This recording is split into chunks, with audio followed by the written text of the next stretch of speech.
kita akan buktikan apakah benar Allah itu baik untuk selama-lamanya.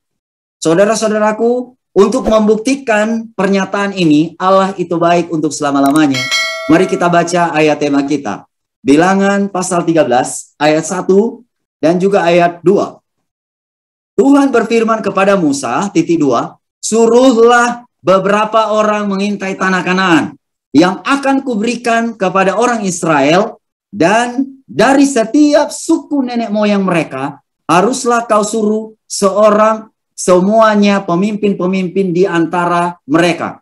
Saudara-saudaraku, perintah untuk mengintai tanah Kanaan adalah perintah dari Tuhan.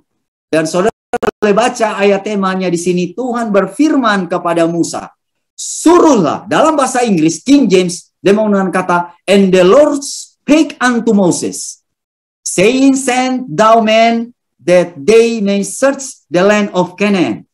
Saudara-saudaraku, Tuhan mengirim pesan kepada Musa agar memberitakan kepada orang Israel waktu itu untuk mengintai.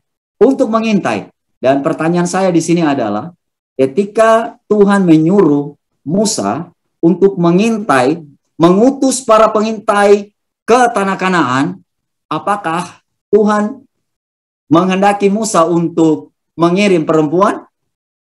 Tidak, saudara-saudaraku. Kalau lihat di dalam bahasa Indonesia dia menggunakan kata orang, tetapi kalau lihat di dalam bahasa King James, and the Lord spake unto Moses, saying, send thou men.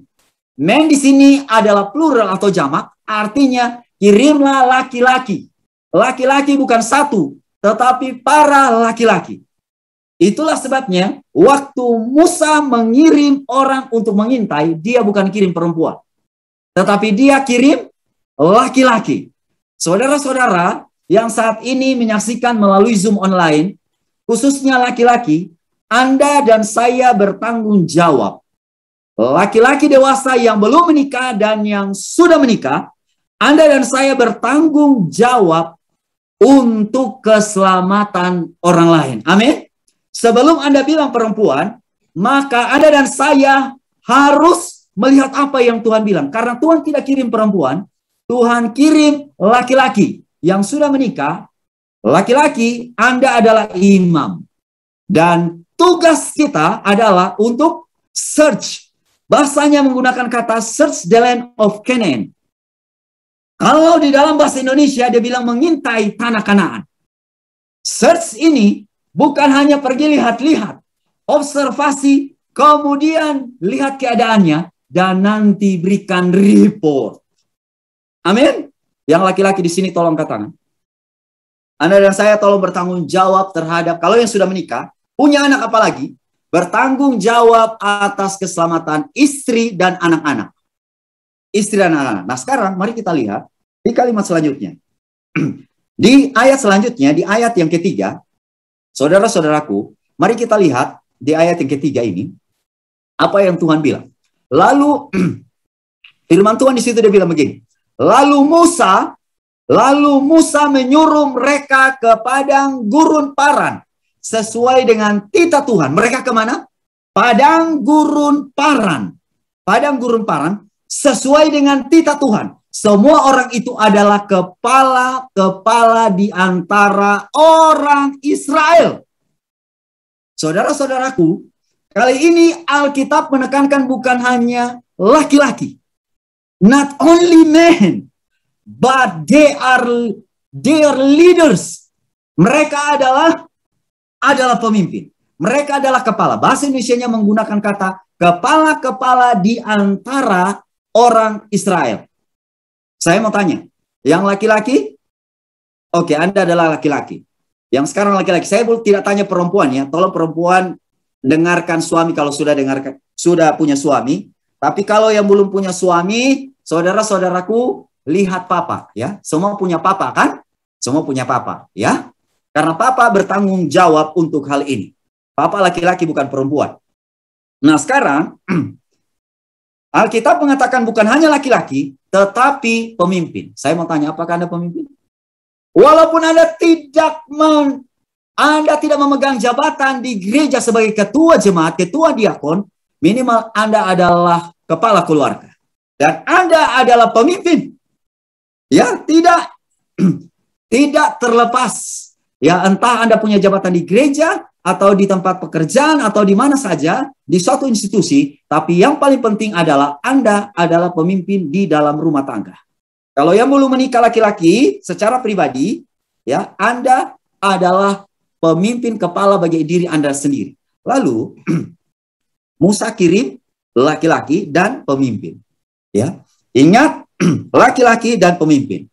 Lalu, yang uniknya di sini adalah posisi mereka di mana? Alkitab mengatakan bahwa mereka berada di padang gurun Paran. Padang gurun Paran. Nah, saudara-saudaraku, kalau Anda dan saya pergi ke peta yang ada di Timur Tengah, ya, mereka berangkat dari Paran, padang gurun Paran. Padang gurun Paran ini adalah padang gurun di mana letak orang Israel yang tadinya mereka dari Horeb, dari sini, kemudian ke Paran, dan ini adalah mendekati perbatasan tanah perjanjian. Saya ulangi, padang gurun Paran ini adalah lokasi di mana mereka mendekati tanah perjanjian. Tanah perjanjian. Saudara-saudaraku, tanah perjanjian yang mereka tuju adalah tanah Kanaan. Tanah Kanaan. Saudara-saudaraku, pertanyaan saya untuk Anda dan saya adalah, tujuan Anda dan saya di dunia ini apa? Hah? Makan, minum, kemudian mati? Itu bukan tujuan Anda dan saya. Apakah Anda kuliah, kemudian nanti jadi profesor doktor, lalu pada akhirnya jadi manajer, jadi direktur dari suatu perusahaan, lalu puas dengan hal itu, kemudian mati? Itu juga bukan tujuan Anda dan saya. Karena tujuan Anda dan saya, kalau lihat apa yang menjadi pengalaman dari perjalanan bangsa Israel adalah tanah perjanjian. Pertanyaan saya adalah, kalau tanah perjanjian adalah tujuan orang Israel pada zaman Old Testament, tanah Kanaan, maka tanah perjanjian Anda dan saya mana? Kita kembali lagi ke Timur Tengah sana. Adakan perjalanan? Oh, bukan. Tujuan Anda dan saya adalah tanah perjanjian surgawi. Dan itu adalah sorga. Dan sekarang orang Israel posisinya di mana? Wah, padang gurun Paran. Saya mau tanya, posisi Anda dan saya di mana? Mau percaya atau tidak percaya, kita akan kembali bercermin kepada sejarah. Dan posisi Anda dan saya pada umumnya di tahun 2021 ini, saya mau katakan bahwa kita pada umumnya masuk ke padang gurun Paran. Dan kita hampir menyeberang the Jordan River. Hampir menyeberang, saudara-saudaraku. Dan saudara-saudaraku yang kekasih dalam Tuhan, sekarang mari kita lihat. Ingat, pengalaman bangsa Israel ini adalah cermin bagi Anda dan saya. Lalu saya akan baca kutipan saat ini yang terdapat dalam buku Sejarah Para Nabi, halaman 294. Supaya saudara-saudaraku, saudara dan saya bisa baca. Saya share screen ya. Saya share screen. Nah, setelah itu saudara boleh izinkan saya harus keluar lagi ya. Ya, saudara-saudaraku, supaya kita boleh baca sama-sama ini screen-nya. Ya, saudara-saudaraku. Saya share screen dia punya kutipan biar kita lihat sama-sama. Perhatikan baik-baik apa yang Ellen G. White kasih tahu di dalam buku Sejarah Para Nabi ini. Nah, di situ dia bilang begini. Kalau saudara-saudara perhatikan baik-baik, di situ dia bilang 11 hari setelah meninggalkan padang gurun Horeb, bangsa Israel itu berkemah di Kades, di padang belantara Paran. Jadi mereka berkemah di padang gurun yang letaknya tidak jauh dari perbatasan tanah perjanjian itu. Di tempat ini orang banyak itu mengusulkan agar mata-mata disuruh menyelidiki negeri itu. Hal ini dikemukakan Musa kepada Tuhan dan izin diberikan. Saudara-saudaraku, izin diberikan kepada mereka dengan perintah agar salah seorang dari pemimpin-pemimpin tiap-tiap suku bangsa dipilih untuk maksud ini. Kemudian orang-orang itu telah dipilih sesuai dengan perintah tadi. Dan Musa menyuruh mereka pergi menyelidiki negeri itu. Negeri apa itu keadaannya dan keuntungan-keuntungan dan lain sebagainya. Saudara-saudara perhatikan baik-baik kata yang disampaikan oleh Ellen G. White, hamba Tuhan, bahwa sesungguhnya posisi atau lokasi dari orang-orang Israel ini berada di padang gurun Paran.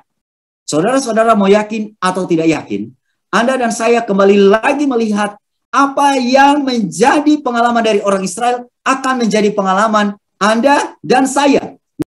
Mari kita mana dengan perjalanan mereka selanjutnya, saudara-saudaraku yang kasih dalam Tuhan. Mari kita lihat apa yang terjadi dengan ke-12 pengintai ini. Saudara-saudaraku yang kasih dalam Tuhan, Alkitab mengatakan bahwa mereka pun pergi dan menyelidiki seluruh negeri itu. Masuk mulai dari mana? Dari perbatasan sebelah selatan. Dan terus sampai ke ujung yang di sebelah utara. Kalau Anda baca dalam buku Sejarah Para Nabi, halaman 294 alinea yang kedua, mereka mulai berangkat dari bagian selatan, daerah Paran, kemudian terus sampai ke sebelah utara. Saudara-saudaraku yang kasih dalam Tuhan. Dan mari kita lihat apa yang dikasih tahu oleh Tuhan di dalam Bilangan pasal yang ke-13 ayat yang ke-4 sampai ayat yang ke-6. Siapa-siapa sih itu mereka? Mungkin saudara ingin tahu ya, siapa-siapa sih mereka itu? Saudara-saudaraku, mereka ini datang dari suku Israel. Saudara-saudaraku. Nah ini. Dan inilah nama-nama mereka. Ruben, dari suku Ruben yang diutus itu adalah Syamua. Kemudian dari suku Simeon namanya Safat. Kemudian dari suku Yehuda yaitu Kaleb. Saudara-saudaraku. Kemudian bukan itu saja. Dari suku Isakar Yigal. Kemudian dari suku Efraim itu Hosea. Dari suku Benyamin itu adalah Palti. Dari suku Sebulon adalah Gadiel. Kemudian dari suku Yusuf atau perwakilan itu adalah Manasye. Jadi Yusuf ini punya dua anak. Dua-duanya masuk suku. Yang pertama adalah Efraim. Yang kedua adalah Manasye. Saudara-saudaraku. Yang dari Efraim itu tadi Hosea. Kemudian dari Manasye itu adalah Gadi. Kemudian selanjutnya dari suku Dan adalah Amil. Kemudian dari suku Asyer adalah Setur. Kemudian dari suku Naftali adalah Nahbi. Dan dari suku Gad itu adalah Guel. Sekarang pertanyaan saya adalah, tolong perhatikan baik-baik. Dari 12 suku ini, ada nggak suku yang tak masuk? Tolong perhatikan. Ada suku nggak yang tak masuk? Saudara tahu suku apa? Yang nggak diutus? Lewi. Saudara baca dari ayat yang keempat sampai ayat yang ke-15, tidak ada suku Lewi. Betul. Kalau saya bilang betul, jawabnya benar ya. Karena betul ditambah awalan akhiran jadi kebetulan. Benar. Ditambah awalan akhiran jadi kebenaran. Saya mau tanya ulang lagi. Saudara tolong pasang telinga baik-baik. Dari antara 12 suku, ini sudah dikirim laki-laki, pemimpin ini. Mereka ini bukan kacang-kacang, saudara-saudara. Suku apa yang tak ada? Suku Lewi. Why? Kenapa tidak ada suku Lewi? Kenapa tidak ada suku Lewi? Saudara-saudara tahu alasannya kenapa suku Lewi tidak dikasih masuk? Saudara-saudaraku, di dalam buku Bible Commentary, Judge Old Testament. Ya, saudara-saudara baca di dalam buku, saya baca ya, di dalam buku Bible Commentary. Alasan suku Lewi tidak masuk adalah karena mereka adalah orang-orang yang bertanggung jawab di Ka'bah. Sekarang perhatikan baik-baik. Mereka adalah bertanggung jawab di Ka'bah. Mereka adalah bertanggung jawab di Ka'bah. Saudara baca sendiri di dalam buku Bible Commentary, ya. Saudara-saudara boleh perhatikan baik-baik. Bible Commentary khususnya berkomentar sehubungan dengan dengan Bilangan pasal yang ke-13 ini ayat yang keempat sampai ayat yang ke-15. Lalu yang menariknya saudara-saudaraku yang kasih, menariknya adalah pada waktu Anda dan saya pergi ke buku, saudara-saudaraku, Anda dan saya pergi sampai ke buku Wahyu, maka yang terjadi ada satu suku di sana yang tidak ada. Wahyu pasal yang ke-7 ayat 5 sampai 8. Ada satu suku. Kalau di dalam buku Bilangan pasal 13, suku Lewi tak ada. Tapi kalau kita loncat dalam buku Wahyu, ya, ada 12.000 dari masing-masing suku ini dimateraikan, tetapi ada satu suku yang tidak dikasih masuk di sana. Saudara-saudaraku, 144.000 orang itu adalah datang dari 12 suku, yang mana masing-masing suku ada 12.000. Tetapi dicatat di situ ada satu suku yang tidak ada. Saudara tahu suku apa itu? Suku apa? Semua ada, tetapi hanya ada satu suku yang tidak ada. Lewi ada, saudara-saudaraku.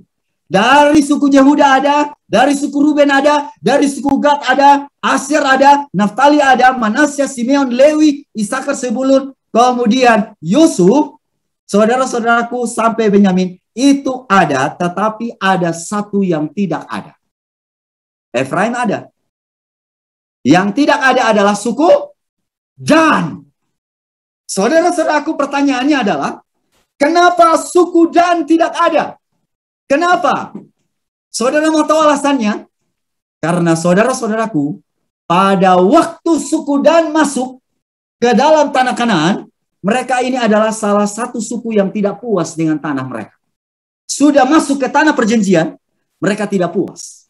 Lalu yang terjadi adalah mereka namakan tempat mereka itu sesuai dengan nama mereka punya opung, yaitu Dan.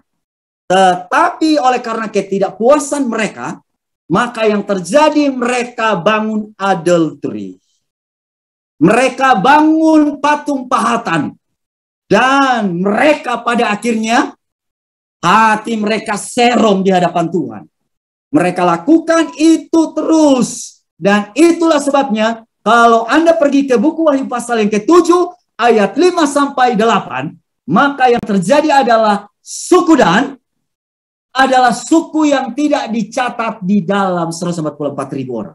Saudara-saudaraku, Nyonya White mengatakan di dalam buku Review and Heralds pada bulan Maret tahun 1905, berusaha Anda dan saya untuk masuk kepada kelompok 144.000. Dan kita semua secara darah tidak masuk kepada suku Israel. Tetapi rohani kita secara rohani disebut sebagai Israel. Israel rohani. Dan saudara-saudaraku, jadi Israel, saudara-saudaraku, ada di antara umat Tuhan, khususnya umat Advent, masuk kepada suku Dan. Saudara-saudara, kenapa? Karena kalau Anda perhatikan baik-baik, alasan yang dikasih tahu oleh Ellen G. White di dalam buku Bible Commentary mengatakan bahwa suku Dan adalah suku yang tidak segenap hati menyerahkan hati kepada Tuhan. Saudara-saudaraku, saya mau tanya. Anda yang saksikan melalui Zoom online saat ini, pekabaran firman Tuhan, semuanya sudah dibaptis? Sudah. Di tahun 2021 ini, pertanyaan saya adalah, apakah Anda dan saya benar-benar mencintai Tuhan, menyerahkan hati pikiran Anda ke Tuhan? Hah? Kalau Anda dan saya tidak sepenuhnya memberikan hati pikiran Anda ke Tuhan, maka yang terjadi adalah Anda berpotensi untuk masuk kepada suku Dan. Saudara-saudara tidak perlu bangun patung pahatan seperti yang dilakukan oleh suku Dan. Tetapi hati Anda dan saya mulai serong, tidak fokus ke Tuhan, maka yang terjadi adalah Anda dan saya bakal tidak masuk kepada orang yang dimateraikan. Pertanyaan saya di sini adalah, apakah Anda dan saya sampai tahun 2021 ini masih rindu menantikan kedatangan Tuhan Yesus yang kedua kali? Saudara-saudaraku, ada begitu banyak orang Kristen yang tidak tertarik kepada kedatangan Tuhan Yesus yang kedua kali. Apalagi orang Advent, saudara-saudara, jangan tanya. Ada begitu banyak orang Advent yang tidak tertarik mengenai kedatangan Tuhan Yesus yang kedua kali. Karena kenapa? Karena mereka berpikir bahwa di dunia ini sudah terlalu nyaman. COVID boleh datang. Penyakit dan juga segala macam wabah boleh datang. Tetapi saya masih nikmati kok kehidupan di Jakarta. Saya masih nikmati kok kehidupan di Medan. Saya masih nikmati kok kehidupan di Manado. Sepertinya aman-aman saja kok. Ya, saya setiap hari buka WA, buka Facebook. Saya nikmati semua layan-layan media sosial. Lalu saya juga mengadakan chatting dengan teman saya, ketawa ke TV. Kadang-kadang kami janjian pergi ke McDonald's atau pergi Kentucky Fried Chicken, kemudian makan di sana. Saudara-saudaraku, semua kegiatan yang saya sebutkan tadi atau kegiatan-kegiatan lain yang menyingkirkan Anda untuk mempersiapkan diri bagi kedatangan Tuhan, maka yang terjadi Anda masuk kepada suku dan Anda tidak perlu bangun patung pahatan. Tetapi kenyataan yang terjadi adalah patung pahatan itu kita bangun di mana-mana. Pikiran kita, tindakan kita, kata-kata kita bangun. Dan Anda dan saya pada akhirnya menjadi kelompok yang tidak dimateraikan. Karena kenapa? Masuk kepada kelompok suku dan.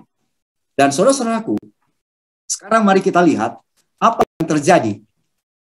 Apa yang terjadi perjalanan mereka selanjutnya. Mari kita lompat di dalam ayat yang ke-29. Bukan. Saudara-saudaraku, mari kita lihat di dalam ayat yang ke-16. Sorry ya. Ayat yang ke-16. Bilangan pasal 13 ayat yang ke-16, 17. Itulah nama-nama orang yang disuruh Musa untuk mengintai negeri itu. Dan Musa menamai Hosea bin Nun itu Joshua. Joshua. Jadi saudara-saudaraku, ada Joshua, kemudian ada Kaleb. Maka Musa menyuruh untuk mengintai tanah Kanaan. Katanya kepada mereka, pergilah dari sini tanah Negeb dan naiklah ke pegunungan. Saudara-saudaraku, dari antara suku-suku itu, dari antara pemimpin-pemimpin itu, ada Kaleb dan ada Joshua. Ini Joshua, nama lainnya itu adalah Hosea. Oke, saudara-saudaraku.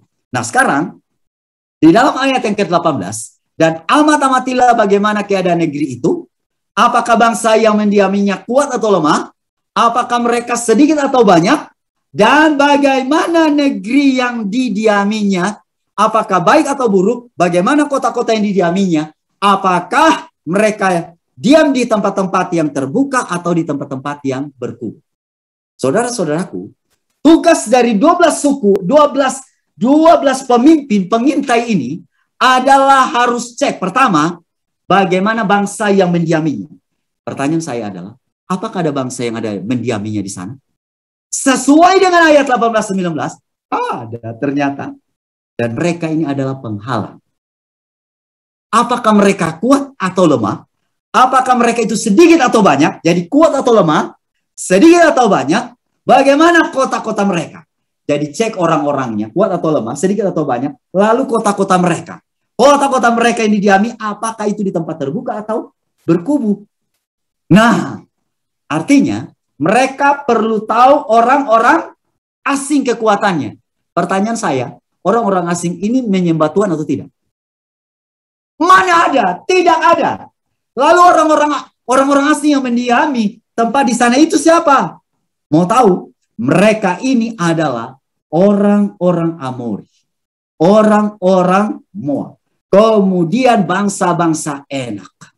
Dan mereka ini perlu untuk diintai. Mereka perlu diintai. Kemudian setelah diintai orang-orangnya, kuat atau lemah, banyak atau sedikit, ya, lalu lihat kota-kotanya. Intinya mereka harus cek mereka punya kekuatan. Lalu bukan itu saja, tetapi di ayat yang ke-20, bagaimana tanah itu? Subur atau tidak? Wah, setelah itu, saudara-saudaraku, mereka pergi. Sekarang saya mau tanya, kenapa Musa menyuruh orang-orang ini untuk mengecek suku yang ada di sana? Bagaimana mereka punya perawakan? Bagaimana mereka punya jumlah? Mereka punya pertahanan. Dan bagaimana keadaan tanah yang di sana? Saudara-saudaraku, kalau berbicara mengenai mau pergi intai, mata-matain, berarti mau lihat kekuatan mereka. Saya sudah kasih tahu tadi, orang-orang suku-suku ini adalah suku yang tidak menyembah Tuhan. Nah sekarang, apa yang terjadi dengan umat Tuhan sekarang ini? Umat Tuhan di akhir zaman, saudara-saudaraku, Anda dan saya juga perlu mengetahui kekuatan lawan. Siapa lawan Anda dan saya? Setan. Kalau begitu kalau begitu lawan Anda dan saya adalah setan, apakah setan datang lalu kemudian mau melawan kita? Tidak. Dia menggunakan orang-orang enak, orang-orang Kanaan untuk menghadang kita. Dan saudara-saudaraku, itulah sebabnya Anda dan saya perlu untuk melihat kekuatan mereka. Bagaimana caranya? Bagaimana caranya? Di tahun 2021 ini ada suku modern yang hadir saat ini. Itulah sebabnya bagaimana pentingnya Anda dan saya untuk kembali kepada pembelajaran buku Wahyu dan Daniel. Karena dengan itu Anda dan saya akan melihat kekuatan dari setan melalui kuasa-kuasa yang ada di bumi ini. Dari mana saya tahu, saudara-saudaraku? Mari kita baca di dalam buku Testimony to Minister halaman 116 alinea yang keempat. Saudara-saudaraku, saya baca di situ ya. Pelajarilah buku Wahyu yang dihubungkan dengan buku Daniel. Karena sejarah akan terulang. Kita dengan segala kelebihan agama kita seharusnya mengetahui lebih banyak sekarang daripada yang kita ketahui sebelumnya. Oh, Anda dan saya dibilang dalam Testimony to Minister halaman 116 harus mempelajari buku Daniel dan buku Wahyu. Kenapa harus belajar buku Daniel dan Wahyu? Saudara-saudaraku. Oh, banyak umat Tuhan tidak tertarik lagi baca buku Daniel Wahyu. Yang mau dibaca adalah buku Matius, Markus, Lukas. Ya, saya tidak larang Anda dan saya baca buku Matius, Markus, Lukas, Yohanes. Yang mau dipelajari buku Kejadian saja. Saudara-saudaraku, tidak salah Anda membaca buku-buku itu. Tetapi ingat baik-baik, kalau Anda dan saya di akhir zaman kembali mempelajari buku Daniel dan Wahyu, maka yang terjadi kedok setan itu dibukakan yang jelas. Kekuatan setan akan dibukakan dengan jelas, dan Anda dan saya akan sama seperti 12 mata-mata mengintai. Anda dan saya akan sama seperti 12 mata-mata ini. Tetapi kenyataan yang terjadi, saudara-saudaraku, mari saya ceritakan. Saudara tahu waktu tahun 92 saya masuk Advent. Waktu saya masuk Advent, saya pikir ini orang Advent, ini orang paling pintar sudah. Kenapa? Waktu saya duduk, saya gemetar masuk pertama kali waktu dengarkan orang khotbah di gereja Advent yang di Kupang sana. Saya bilang gini, ini orang Advent pintar. Kenapa? Yang dibahas itu buku Daniel Wahyu. Saudara tahu kenapa saya sampai bilang orang-orang Advent ini pintar? Saya ini Protestan. Saya masuk ke gereja saya, itu liturgos. Mohon maaf ya, kalau ada yang Protestan di sini, mohon maaf. Dan liturgos datang duduk diam dengar pendeta berfirman. Itu berfirman itu udah alunan satu. Mari kita dengarkan ini. Setelah itu pulang. Tidak ada pembahasan, tidak ada pertanyaan, tidak ada macam-macam, tidak ada kita mempelajari khusus apalagi mengenai buku Daniel dan Wahyu. Tidak ada. Dan waktu masuk ke gereja Advent, saya dengarkan ketua diakon khotbah buku Wahyu. Ketua jemaat khotbah, buku ini bukan pendeta, saudara-saudara. Sementara saya dengar segemetar. Tetapi saya tengok samping kiri kanan ini orang Advent. Oh, 8L. Kenapa? Mungkin orang Advent. Saya bilang, kenapa orang-orang ini tidak bangkit? Sementara kenapa? Ini pembahasan luar biasa. Mengenai binatang keluar dalam bumi, binatang keluar dalam laut. Kemudian Wahyu pasal 17. Saya dengarkan itu di dalam gereja Advent. Saya bilang, wow, saya tidak pernah dengarkan itu di luar gereja Advent. Gereja saya tidak pernah dengarkan. Dan saudara-saudaraku, pada waktu pekabaran itu disampaikan, saya sangat heran kenapa orang-orang ini memiliki pengetahuan seperti itu. Tetapi kenyataan yang terjadi di samping kiri kanan orang Advent ini, padangan saya bilang begini, mungkin terlalu bosan mereka. Dan saudara-saudaraku yang kasih dalam Tuhan, di akhir zaman, saudara-saudara akan masuk kepada suatu titik di mana orang-orang Advent tidak tertarik belajar buku Wahyu dan Daniel. Dan saudara tahu kenyataan yang terjadi. Waktu saya kuliah di UNCLOS tahun 1999. Di era tahun 99 sampai tahun 2000. Saudara-saudaraku, di Manado, ngapain kita belajar nubuatan? Ngapain kita belajar Daniel Wahyu? Yang sederhana-sederhana saja. Saudara-saudaraku, ciri khas Advent itu bukan hanya menuruti firman Tuhan, menuruti hukum Tuhan, memiliki hukum Tuhan, tetapi memiliki kesaksian Yesus. Dan kesaksian Yesus mengatakan, kesaksian Yesus itu adalah roh nubuat. Makanya betapa penting Anda dan saya mempelajari buku Daniel dan Wahyu. Di dalam Evangelis halaman 222. Di situ dia bilang begini, sebagai satu umat, kita harus menjadi murid-murid yang sungguh-sungguh mempelajari nubuatan. Ini adalah pelajaran yang akan memberikan terang yang sangat besar pada zaman kita, zaman kita, dan pekerjaan yang memberikan bukti yang tak mungkin salah bahwa Tuhan telah menyertai kita pada pengalaman masa lalu kita. Dan saya mau kasih tahu bagi anak-anak Anda, bagi saudara-saudara yang sudah punya istri dan anak-anak, ya, tolong larang anak-anak Anda itu lebih banyak main gadget daripada buku Wahyu Daniel. Bagi orang tua, papa, mama, yang belum mengetahui pelajaran buku Daniel Wahyu, apalagi pelajaran dari buku Wahyu pasal 13, 14, 15, 16, sampai 7, 18, saudara-saudaraku, tolong bertanyalah kepada roh nubuat, atau belajar sama-sama dengan hamba-hamba Tuhan. Dan ajarkan anak-anak Anda untuk mempelajari buku Wahyu dan Daniel. Anda bilang begini, itu kan pelajaran susah. Ngapain kita kasih anak-anak kita? Saudara-saudara sudah salah besar. Kalau saudara pergi ke buku hidup yang terbaik, pasal yang ke-34, anak-anak kita ini di akhir zaman, karena orang tua memiliki pandangan tidak perlu belajar buku Daniel dan Wahyu, maka yang terjadi adalah mereka lebih banyak fokuskan anak-anak mereka belajar kepada ilmu spekulatif. Ilmu spekulatif. Dan Anda sendiri baca dalam hidup yang terbaik, pasal yang ke-34, 37, bahaya ilmu spekulatif. Ilmu spekulatif tahu apa itu? Tidak menuntun anak-anak kepada keselamatan. Ya. Lebih banyak anak-anak Anda mempelajari apa?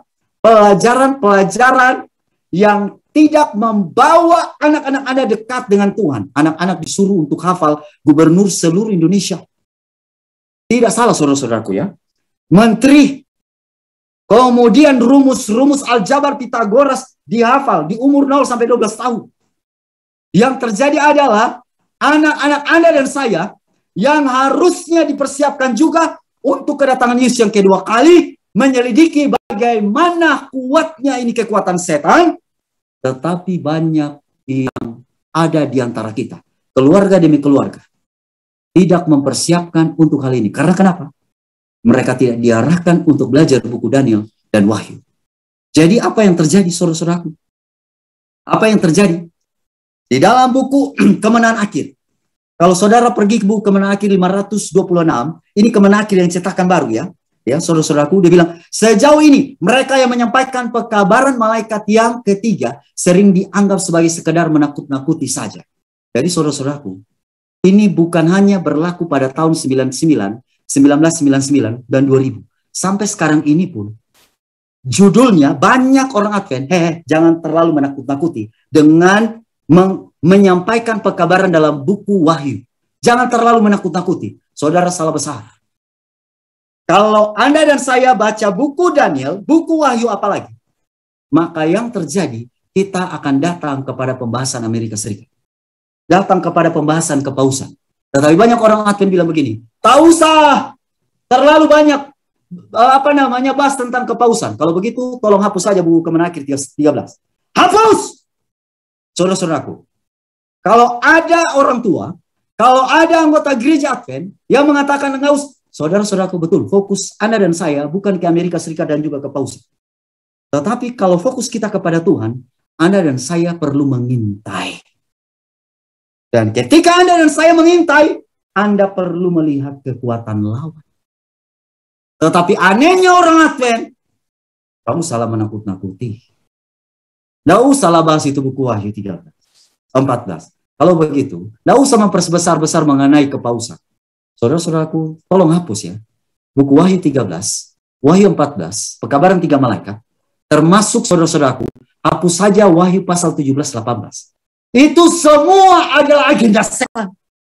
ditulis di dalam buku Wahyu agar Anda dan saya baca, mempelajari, sampaikan kepada istri, kepada anak-anak.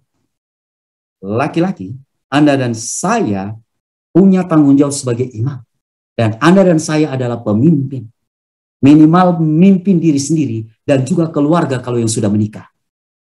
Jadi, dalam buku Kemenangan Akhir pas halaman 526 sementara tergenapi. Karena orang Advent judulnya adalah jangan bahas terlalu banyak Pausan dan Amerika. Sandelo, jangan takut-takuti. Saudara-saudaraku, Anda dan saya diperbodoh oleh setan. Jadi bulan-bulanan. Padahal 12 mata-mata ini ditugaskan untuk mengintai tanah Kanaan, itu melihat kubu pertahanan orang-orang suku-suku yang di sana. Saudara-saudaraku. Nah sekarang pertanyaan saya adalah, Anda di tahun berapa sekarang? 2021. Dan kita sementara diutus Tuhan untuk mengintai. Mengintai. Sekarang mari kita lihat di ayat 21. Masih semangat semuanya? Masih. Oke. Senyum dulu saudara-saudara. Tarik nafas ya. Ayat 21 dan 22. Mereka pergi ke sana lalu mengintai. Nah, ini ceritanya lanjut ya. 12 mata-mata pergi. Ya. Mereka pergi ke sana lalu mengintai. Negeri itu mulai dari padang gurun Sin. Dari padang gurun Sin ke Rehob, ke jalan yang menuju Hamat. Mereka berjalan melalui tanah Negeb lalu sampai ke Hebron. Di sana ada Iman, Sesai dan Talmai keturunan Enak. Hebron didirikan 7 tahun lebih dahulu dari Zoan di Mesir. Suku-suku apa namanya?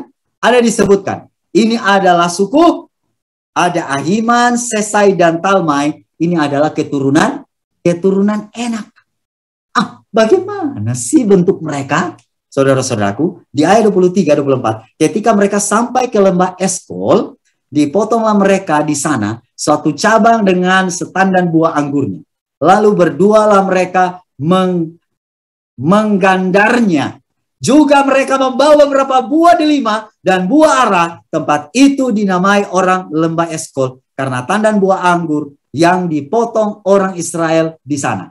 Ada buah apa yang mereka bawa?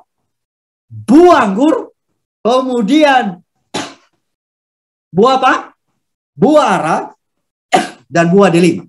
Sekarang, saudara-saudaraku, saya tidak tertarik dengan buah delima dan buah ara. Yang saya tertarik adalah buah anggur. Saya mau tanya saudara-saudaraku, sesuai dengan informasi dalam Bilangan 13, ayat 23-24, buah anggur ini dipikul berapa orang? 2 orang. Saudara pernah beli buah anggur 1 tandan dipikul 2 orang? Tolong jawab dulu. Ini dipikul 2 orang, saudara-saudara. Sejarah saya melihat anggur dan beli anggur, kemudian mengangkat anggur. Anggur itu hanya dipikul oleh 1 orang, itu pun anak kecil umur 2 tahun, 3 tahun bisa ambil, bisa ngangkat. Tetapi anehnya Alkitab memberikan informasi 2 orang memikulnya. Artinya, kalau anggur menurut Anda buahnya bagaimana? Besarnya kayak mana? Tolong lihat jari saya. Begini kan? Begini kan? Makanya bisa diambil 1 jari. Tapi ini dipikul oleh 2 orang, 1 tandan anggur. Saya bisa bayangkan, anggur ini bisa jadi buahnya besar kayak pohon buah kelapa. Kalau Anda tidak setuju, lihat saja ini buah kelapa, seperti buah kelapa. 2 orang pikul, saudara-saudara. Apa artinya? Tanahnya subur. Subur. Saudara-saudaraku, dan yang saya mau kasih tahu kepada Anda dan saya di sini adalah kesuburan tanah Kanaan ini yang dituju oleh para pengintai dan juga orang Israel ini menggambarkan nantinya tanah yang berlimpah lebih dari susu madu itu di tanah Kanaan surgawi. Dan saudara-saudaraku, kalau sudah berbicara mengenai tanah Kanaan surgawi, Anda dan saya datang kepada 3 jenis Advent. Loh kok 3? 3 jenis orang Advent. Oh, saudara-saudaraku, jenis orang Advent yang pertama adalah, saudara-saudaraku, jenis orang Advent yang pertama adalah orang Advent yang tahu mengenai tanah Kanaan. Belajar mengenai tanah Kanaan. Dan belajar bagaimana masuk tanah Kanaan. tetapi tidak tertarik ke tanah Kanaan. Tidak tertarik ke sorga. Belajar tentang sorga. Belajar tentang keindahan sorga. Belajar tentang bagaimana cara ke sorga. Tapi tidak tertarik ke sorga. Saudara-saudaraku, apakah Anda dan saya masuk kepada kelompok orang Advent ini? Ini orang Advent yang kedua. Orang Advent yang kedua adalah ini orang Advent yang belajar tentang Kanaan. Tentang sorga. Dan melihat keindahan sorga. Kemudian tahu mengenai sorga. Dia pelajari dan dia rindu ke sorga hanya untuk nikmati sorga. Saudara-saudaraku, jenis orang Advent yang pertama dan kedua ini bahaya. Saudara-saudaraku, berbahaya. Dan di tahun 2021 ada jenis orang Advent yang pertama dan kedua. Yang pertama ya itu ada dan yang kedua ada. Yang kedua ini belajar tentang sorga, rindu ke sorga, tetapi hanya mau menikmati sorga. Mau menikmati sorga. Saudara-saudaraku, jangan mau masuk ke dua kelompok orang Advent ini. Bahaya, saudara-saudaraku. Masuklah kelompok orang Advent yang ketiga adalah mereka yang mau mempelajari tentang sorga. Mereka tahu tentang sorga, keindahan sorga. Mereka pergi ke sorga bukan hanya sekedar menikmati sorga, tetapi mau bertemu dengan pemilik sorga. Dan saudara-saudaraku, kalau saudara adalah jenis orang Advent yang pertama, sial saudaraku, percuma jadi orang Advent. Mau masuk ke jenis orang Advent yang kedua, itu sama dengan begini. Saya punya pacar saya hadiahkan saya kemeja, lalu saya sayang saja sama kemeja itu. Tapi saya tidak sayang sama pacarnya. Saya sayang sama hadiah, tapi saya tidak sayang dan cinta sama pemberi hadiah. Itu sama dengan jenis orang Advent kedua, yang mau ke sorga, hanya mau mencintai sorga, mencintai hadiah itu saja. Tapi tidak mencintai pemilik sorga. Saudara-saudaraku, Anda dan saya masuk kepada kelompok yang mana? Tetapi saat ini yang saya mau katakan adalah mari kita lihat bagaimana orang-orang Israel ini. Orang-orang Israel. Setelah mereka lewat, setelah mereka mengintai, Alkitab mengatakan berapa lama mereka mengintai. Saudara-saudaraku, ada yang boleh jawab? Kalau saudara tidak tahu jawab, baca di ayat yang ke-25. Ada 40 hari. 40 hari, saudara-saudaraku. Ada 40 hari. Jadi, di dalam ayat yang ke-25, sesudah lewat 40 hari, pulanglah mereka dari pengintaian negeri itu. Sekarang, mari kita bahas mengenai 40 ini. Kenapa 40, saudara-saudaraku? Kalau saudara kembali melihat mengenai kata 40, ini diulangi berulang kali, bukan hanya satu kali, bukan dua kali, bukan tiga kali, bukan 4 kali, lebih dari 4 kali diulangi di dalam Alkitab. Di dalam Alkitab diulangi berkali-kali. Saudara-saudaraku, pertanyaan saya adalah, kalau sampai diulangi lebih dari 2 kali, lebih dari 1 kali, lebih 2 kali, lebih 3 kali, lebih dari 4 kali, berarti apa? Apa artinya? Kenapa diulangi sampai lebih dari 4 kali? Artinya apa? Penting. Yang pertama, saudara-saudara lihat, kata 40 hari ini muncul pertama kali di dalam buku Kejadian pasal 7 ayat 12. Di dalam ayat yang ke-12, di situ dia bilang begini, Kejadian pasal 7. Bagi Anda yang bawa Alkitab, tolong perhatikan baik-baik. Kejadian 7 ayat 12. Kenapa 40 hari? Dan turunlah hujan lebat meliputi bumi 40 hari, 40 malam lamanya. 40 hari. Kemudian di dalam Kejadian 8 ayat yang ke-6, sesudah lewat 40 hari, maka Nuh membuka tingkap yang dibuatnya pada batra itu. Jadi air bah menghajar bumi ini 40 hari, 40 malam. Kemudian kalau Anda dan saya pergi ke Kejadian pasal yang ke-50 ayat yang ketiga, saudara-saudara lihat juga di situ, sebenarnya orang Mesir kalau memumi atau mengawetkan mayat, itu rempah-rempah itu membutuhkan 40 hari di tubuh manusia agar dengan demikian rempah-rempah itu boleh meresap dalam tubuh dan tubuh atau mayat manusia itu sehingga mayat itu akan bertahun ratusan tahun. Saudara baca sendiri Kejadian 50 ayat yang ketiga. Hal itu memerlukan 40 hari lamanya, sebab demikianlah lamanya waktu yang diperlukan untuk merempah-rempahi dan orang Mesir menangisi dia 70 hari lamanya. Pada waktu Yakub mati, dia dirempah-rempahi. Yang saudara-saudaraku. Kemudian yang berikutnya lagi adalah keluar peristiwa Musa di mana? Di Gunung Sinai. Dia berapa lama lamanya di atas Gunung Sinai lalu menerima 2 loh batu? 40 hari. 40 hari. Baca dalam Keluaran 34 ayat 28. Dan Musa ada di sana bersama-sama dengan Tuhan 40 hari, 40 malam lamanya. Berapa lama Musa bersama dengan Tuhan? 40 hari, 40 malam. Di Kejadian, Tuhan menghukum dunia 40 hari, 40 malam. Kemudian dalam Keluaran 34, Musa 40 hari, 40 malam bersama dengan Tuhan. Lalu dia turun dari gunung, wajahnya mulai bersinar-sinar. Lalu yang berikutnya lagi, kalau Anda pergi, saudara-saudaraku, di pengalaman Elia juga mengalami pengalaman 40 hari, 40 malam. 1 Raja-Raja pasal 19 ayat 8 dan 9. Maka bangunlah ia lalu makan dan minum, dan oleh kekuatan makanan itu, ia berjalan 40 hari, 40 malam, lamanya sampai ke gunung Allah. Berapa lama dia berjalan? 40 hari, 40 malam. Lalu pengalaman Tuhan Yesus di dalam perjanjian baru. Saudara-saudaraku, ada berapa lama Tuhan Yesus berpuasa? 40 hari. Saudara perhatikan baik-baik. Di dalam buku Matius 4, ayat 2 dan 3, dan setelah berpuasa 40 hari, 40 malam, akhirnya laparlah Yesus. Yesus 40 hari, 40 malam berpuasa. Sekarang kita lihat ya. Kejadian pasal 7, Tuhan menghukum dunia ini 40 hari 40 malam dengan air bah.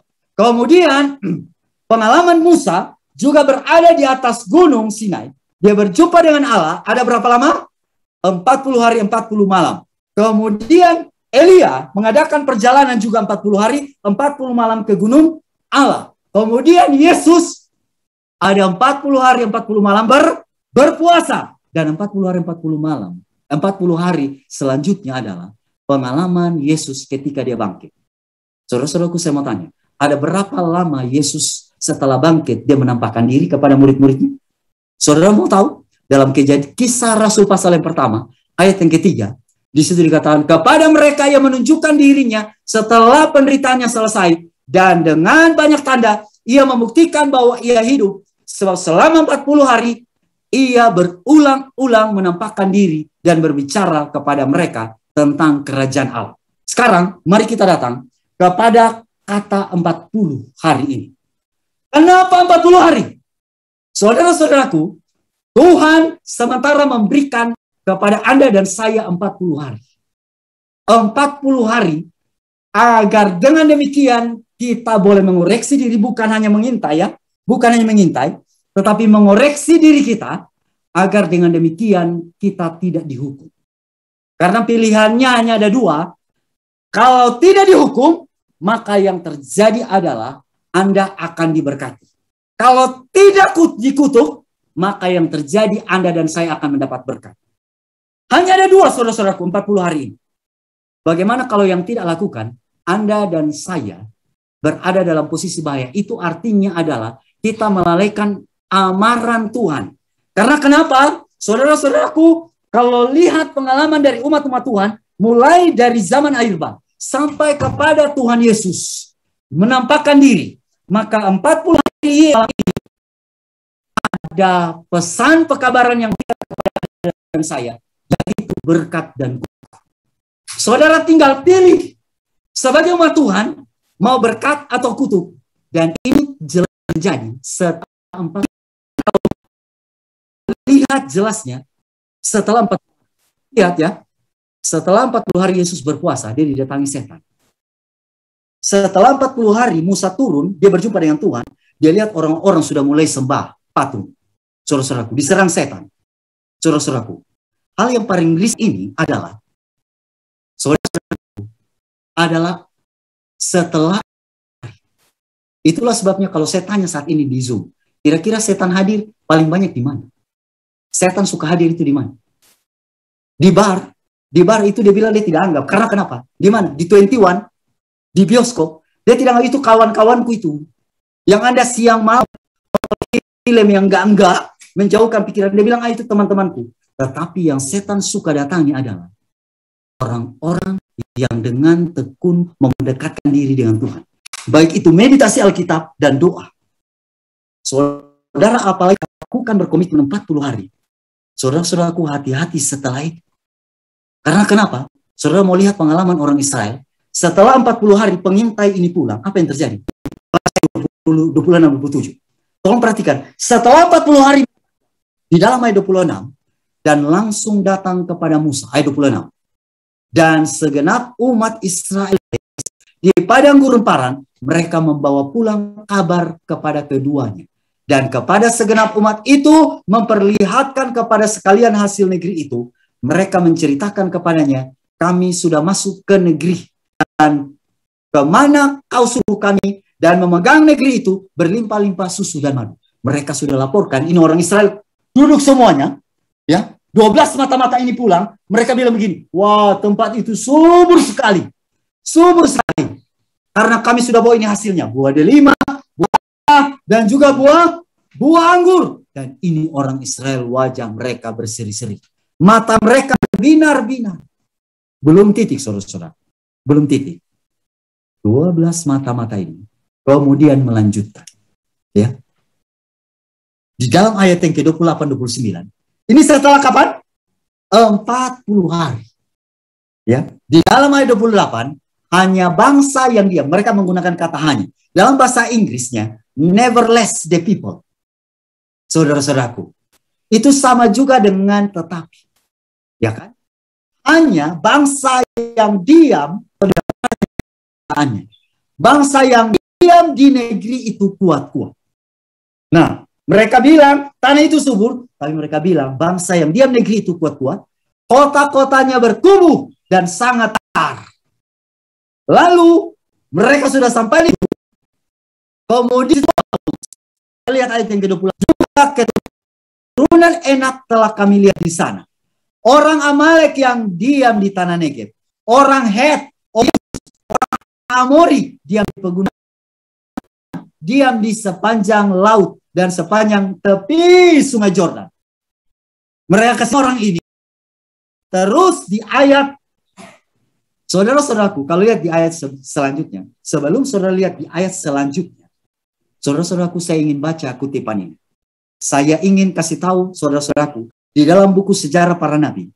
Kalau saudara baca dalam buku Sejarah Para Nabi halaman 295, di situ bilang, tetapi setelah menggambarkan keindahan tanah itu, semua mata-mata itu kecuali 2 orang telah membesar-besarkan kesulitan dan bahaya yang ada di hadapan bangsa Israel. Lalu mereka menghitung bangsa-bangsa yang kuat berada bagi negeri itu dan mempunyai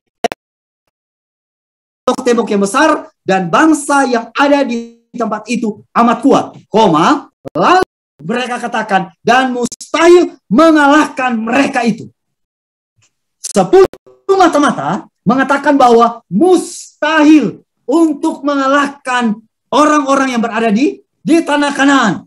Saudara-saudaraku, sikap mereka ini adalah sikap yang tidak percaya dan telah melemparkan suatu bayang gelap. Jadi orang-orang yang mendengarkan laporan dari mereka, ini adalah orang-orang Israel, setelah dengarkan itu, maka yang terjadi orang-orang ini Alkitab mengatakan, Roh Nubuat mengatakan, dalam buku Sejarah Para Nabi, mereka berteriak. Saudara tahu kenapa mereka berteriak? Mereka mengingat perjalanan mereka yang sudah amat sangat panjang, sudah kehilangan harta, sudah kehilangan semuanya. Waktu tiba di padang gurun Paran itu, saudara-saudaraku, mendengarkan laporan ini, orang-orang ini mengatakan bahwa mustahil kita mengalahkan mereka. Karena kenapa? Karena kalau membandingkan kita orang Israel, dengan orang-orang Enak, orang Amori, orang Yebus, orang Feris ini, mereka sama seperti raksasa dan kita seperti belalang. Jadi mustahil. Dan yang lebih parahnya lagi, saudara kalau pergi kepada buku Sejarah Para Nabi halaman 295, saudara-saudaraku di situ bilang mereka melupakan Allah. Bahasanya di situ Ellen White mengatakan mereka melupakan Allah. Belum selesai sama sekali. Jadi pengalaman mereka melewati Laut Merah itu lupa total. Pengalaman Tuhan memberikan mana kepada mereka lupa total. Tiang awan, tiang api lupa. Tidak ada lagi di bayangan mereka. Nyonya White mengatakan bahwa saat 10 mata-mata ini menyampaikan bahwa mustahil kita masuk ke sana, maka yang terjadi adalah mereka melupakan Allah sama sekali dan bertindak seolah-olah, perhatikan baik-baik, bertindak seolah-olah harus bergantung hanya kepada kekuatan senjata saja. Oh saudara-saudaraku, saudara dan saya yang bercita-cita ke surga, hati-hati menggambarkan kekuatan lawan, lalu pada akhirnya kekuatan lawan itu dibesar-besarkan, yang pada akhirnya kita melupakan Tuhan. Dengan kata lain, Anda dan saya di dunia ini punya masalah, sehingga masalah ini menutup bahwa Tuhan itu hebat, tetapi masalah itu adalah lebih hebat dari Tuhan kita. Dan saudara-saudaraku, yang terjadi adalah di halaman yang sama, orang banyak itu tidak berhenti sejenak untuk merenung-renungkan. Mereka tidak memikirkan bahwa Dia yang telah membawa mereka sebegitu jauh, tentu akan memberikan kepada mereka negeri itu. Mereka tidak mengingat bagaimana ajaibnya Allah. Jadi sama sekali keajaiban Tuhan itu dilupakan oleh mereka. Sekarang pertanyaan saya adalah, saudara-saudaraku, apakah saudara yakin, saudara yang hidup di akhir zaman di tahun 2021 ini, saudara masih menganggap bahwa Tuhan itu ajaib? Dan banyak orang Advent kalau saya tanya begini, mereka akan jawab, iya, ajaib. Tetapi kenyataannya mereka berbohong. Saudara tahu kenapa berbohong? Hanya jawab saja di mulut. Tetapi kenyataannya adalah mereka menganggap bahwa titel mereka lebih ajaib. Sekolah mulai dari S1, S2, S3 sampai S-teler itu lebih ajaib. Karena dengan sekolah ini saya dapat posisi bagus di perusahaan. Saudara-saudaraku, dengan sekolah ini saya bisa duduk di conference di uni dan juga di mana? Sampai ke divisi dan sampai general conference. Saudara-saudaraku, siang malam bilang, oh Tuhan, tapi bilang begini, kalau aku tidak kuliah, tidak tahu, saudara saya tidak larang saudara-saudara Anda dan saya kuliah. Kuliah itu harus, tetapi Tuhan dimuliakan, bukan saya. Itulah sebabnya dalam buku Acts and Apostle, halaman 37, salah satu yang mencegah kecurahan roh hujan awal, roh hujan akhir adalah ambisi. Gila kedudukan, gila jabatan. Dan saya mau kasih tahu Anda-Anda yang guru, kalau masih bernafsu untuk duduk di conference, jadi direktur pendidikan, bernafsu duduk di uni, direktur pendidikan, maka Anda dan saya bernafsu agar supaya saya terlihat. Anda dan saya sementara melupakan keajaiban Tuhan. Yang Anda pikir, saya kok, saudara, senjata kita ini apa sih? Senjata kita ini, kebanyakan umat Tuhan adalah apa? Saya sekolah tinggi-tinggi berusaha, pada akhirnya saya duduk di sini. Kenyataannya banyak juga yang kuliah yang mati muda, saudara-saudara. Saudara-saudaraku, yang saya mau bilang di sini tidak masalah dengan pendidikan. Tapi pendidikan justru membuat Anda lebih tinggi hati. Anda sementara melupakan keajaiban Tuhan. Bagi orang tua yang sudah punya anak, anak-anak Anda terlalu ditekankan untuk number one. Mohon maaf ya, number one. Segala sesuatu number one. Di sekolah SD, SMP, SMA, number one. Bukan tabiat number one. Maka Anda dan saya sementara mengajarkan anak Anda untuk melupakan keajaiban Tuhan. Anda sementara menggunakan senjata sendiri, bukan senjata Tuhan. Melupakan pengalaman Anda dan saya melewati Laut Merah. Dan mohon maaf, semuanya ini ada di 10 mata-mata. Dalam pikiran 10 mata-mata. Dan yang memiliki pendirian Tuhan hebat, hanya 2 mata-mata. Apa artinya, saudara-saudaraku? Artinya adalah, akan ada lebih banyak yang melupakan keajaiban Tuhan. Mereka akan lebih mengingat. Kenyataan ini terjadi di tahun 2021. Saya nggak usah bahas COVID dan vaksin. Nanti kita akan bahas nanti sore. Tetapi yang saya mau kasih tahu adalah, baik orang tua, anak-anak. Kita katakan Tuhan itu ajaib. Tuhan itu baik. Tetapi sebenarnya adalah, tanyakan, itu percuma? Saudara-saudaraku, percuma karena kenapa? Kenyataan yang terjadi. Bukan secara total kita serahkan hati kita ke Tuhan. Gunakan gelar kita, pengetahuan kita, jabatan kita, bahkan uang Anda dan saya. Hati-hati Anda dan saya yang dipercayakan harta. Anda bilang begini, saya punya harta kok, saya bisa kirim orang untuk melayani. Saya duduk saja. Pekerjaan ini tidak bisa digantikan dengan apapun. Dan diwakilkan dengan siapapun. Anda dan saya harus terjun. Apa guna Anda dan saya menyanyikan lagu? Aku suka dalam kerja rajaku. Aku suka dalam kerja rajaku. Oh betapalah senangnya harta dan tenagaku serah penuh. Yang ternyata tidak begitu, saudara-saudaraku. Yang ternyata kita boleh mengatakan Tuhan ajaib. Tetapi Anda dan saya masih mengandalkan harta, mengandalkan jabatan, mengandalkan gelar, pendidikan. Dan kita tidak beda seperti 10 mata-mata dan orang-orang ini. Dan yang lebih parahnya lagi, saudara-saudara. Yang lebih parahnya lagi adalah di dalam halaman yang sama. Saudara-saudaraku, izinkan saya untuk share screen ini ya. Saudara perhatikan baik-baik. Sudah, share screen terlalu lama. Saya baca saja ya. Saudara percaya saja. Percaya saja. Saudara lihat ya. Di situ dia bilang begini. Di dalam sikap tidak percaya ini, mereka telah membatasi kuasa Tuhan. Dan tidak mempercayai tangan yang sampai saat itu telah menuntun mereka dengan selamat. Bayangkan saja, mereka tidak percaya tuntunan Tuhan yang telah menuntun mereka dengan selamat. Tiang api, tiang awan itu hilang seketika. Apa? Saat mendengarkan laporan. Laporan dari siapa? 10 mata-mata. Dan mereka telah mengulangi kesalahan mereka yang dulu, yaitu bersungut-sungut terhadap Musa dan Harun. Saudara-saudaraku yang kasih, umat-umat Tuhan tidak akan langsung binasa, tidak akan langsung murtad, tidak akan langsung memberontak kepada Tuhan, tetapi akan dimulai dengan sungut. Tidak dimulai dari sungut-sungut, tetapi dimulai dari pikiran negatif. Saudara-saudaraku, kalau mau dipikirkan, pikiran negatif, saudara lihat saya saat ini, kalau fokusnya negatif, akan negatif, saudara-saudara. Saya sendiri kalau mau berpikir negatif, saudaraku. Saya akan bilang begini, kenapa saya tidak tampan seperti Jeremy Thomas? Saya akan bilang begitu. Kenapa saya ini dari dulu tidak gendut-gendut? Kenapa saya tidak punya?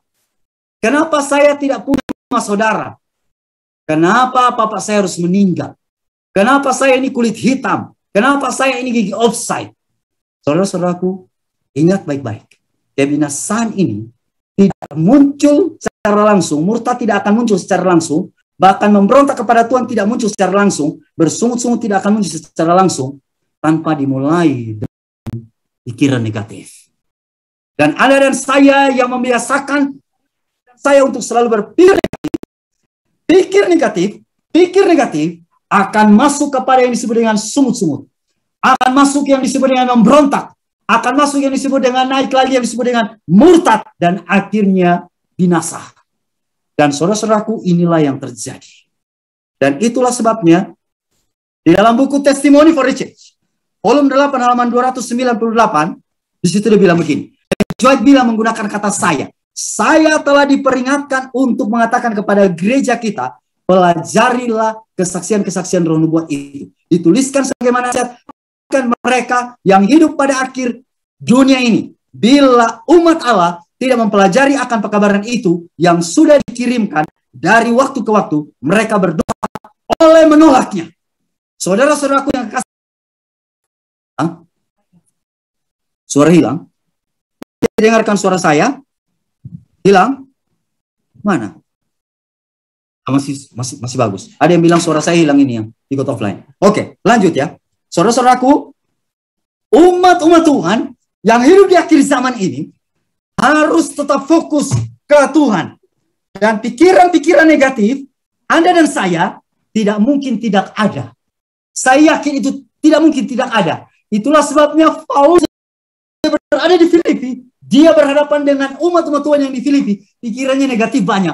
Maka Filipi 4 ayat yang ke-8 bilang, semua yang benar, semua yang adil, semua yang suci, semua yang mulia, semua yang sedap didengar dan patut dipuji, pikirkanlah semuanya itu. Saudara-saudara, pikir benar. Saat orang yang di samping kiri kanan itu, mulut caparuni, orang bilang, orang Manado bilang caparuni, itu setiap hari maki-maki. Saudara boleh berpikir suci, sementara di tengah-tengah orang yang hidup tidak suci. Saudara kalau berpikir suci di tengah-tengah orang biasa. Tapi saat saudara dan saya sanggup berpikir suci, berpikir benar, berpikir adil di tengah-tengah orang yang tidak berpikir adil, di tengah-tengah orang yang tidak berpikir suci dan murni, maka ini luar biasa. Dan di akhir zaman, Anda yang tinggal di Depok, yang tinggal di Jakarta, di Medan, dan juga kota-kota yang ada di Indonesia, di Manado dan lain sebagainya. Anda dan saya diharuskan untuk memiliki murni, yang suci, yang adil, yang mulia, dan lain sebagainya. Nah sekarang mari kita datang ke ayat yang ke-30. Ayat yang ke-30, mohon maaf ya. Kaleb, saudara-saudaraku, dari antara Kaleb dan Joshua. Kemudian Kaleb mencoba menenteramkan hati bangsa itu. Di hadapan Musa katanya, tidak, kita akan maju untuk dan menduduki negeri itu, sebab kita pasti. Saudara-saudaraku, Kaleb bukan seorang diri, tapi ada Joshua. Itu yang tadi dari yang Hosea itu, ada Joshua. Mereka berdua coba untuk menenteramkan hati bangsa itu. Karena apa? Orang-orang itu bersungut, menjerit. Saudara nanti akan lihat bagaimana mereka punya menjerit ini. Ya. Tidak ayat 32. Tetapi orang-orang yang pergi ke sana bersama-sama dengan dia, kita tidak dapat maju. Kata 12 mata-mata ini. Diam kalian dua. Kita tidak bisa maju menyerang bangsa itu. Karena mereka lebih kuat daripada kita. Juga mereka menyampaikan kepada orang Israel kabar tentang negeri yang diintai mereka dengan berkata, negeri yang telah kami lalui untuk diintai adalah suatu negeri yang memakan penduduknya. Katanya orang-orang ini kanibal. Memakan penduduknya. Kemudian orang yang kami lihat di sana adalah orang-orang yang tinggi-tinggi perawakannya. Jadi orang-orang ini adalah kanibal, kita tidak sanggup. Kita tidak sanggup mengalahkan mereka.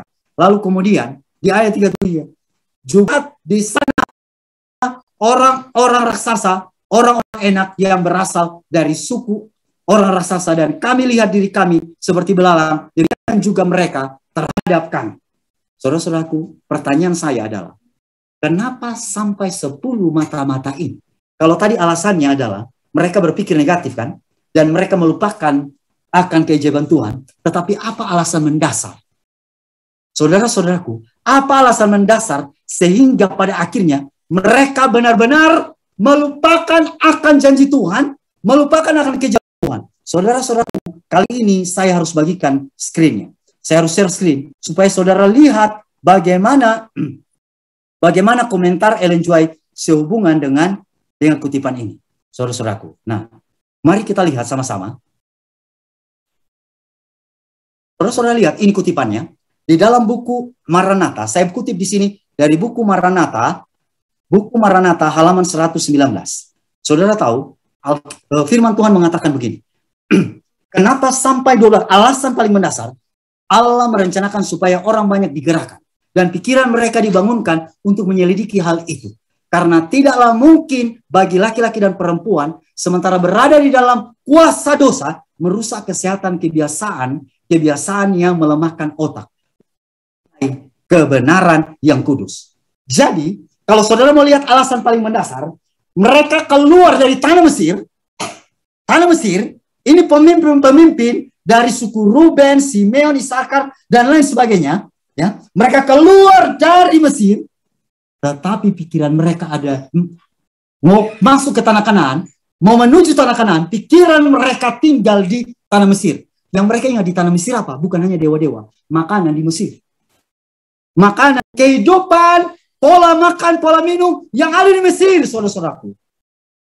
Itulah yang menyebabkan pada akhirnya pikiran mereka terkontaminasi. Dikotorkan oleh pola hidup yang tidak sehat.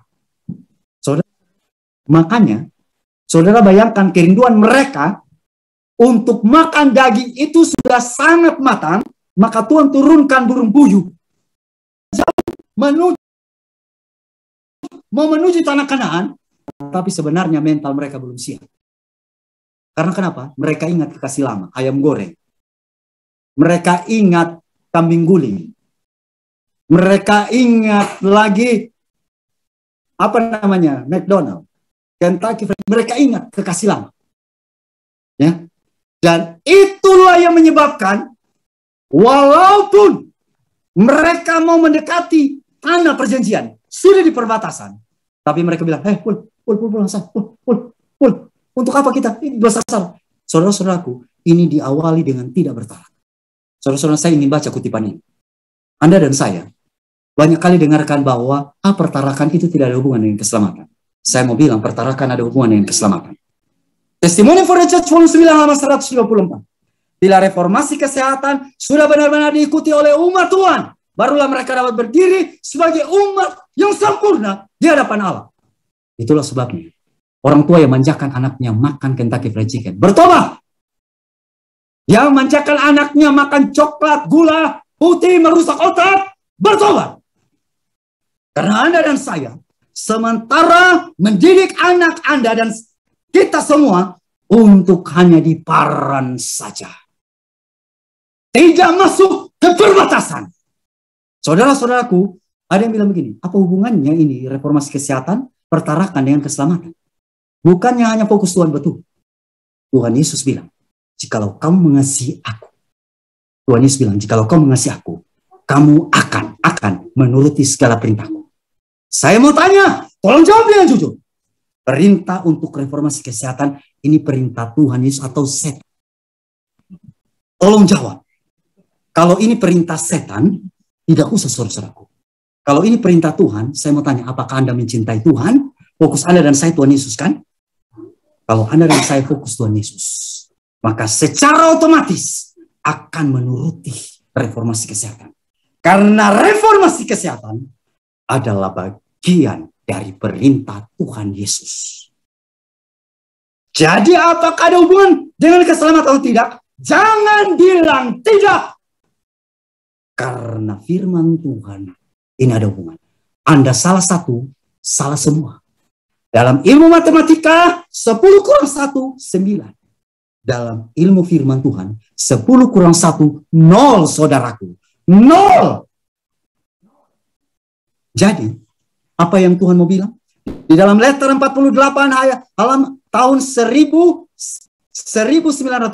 Selanjutnya ditambahkan, telah ditunjukkan yang jelas kepada saya bahwa umat Allah harus mengambil sikap tegas untuk tidak memakan makanan daging, agar dengan demikian mereka memiliki darah yang bersih dan pikiran yang jernih. Lah bagaimana ini pengintai punya pikiran yang jernih? Masih rindu makan burung puyuh, masih ingin makan daging ayam goreng, masih ingin makan ikan sakai, ikan mujair, ikan mas.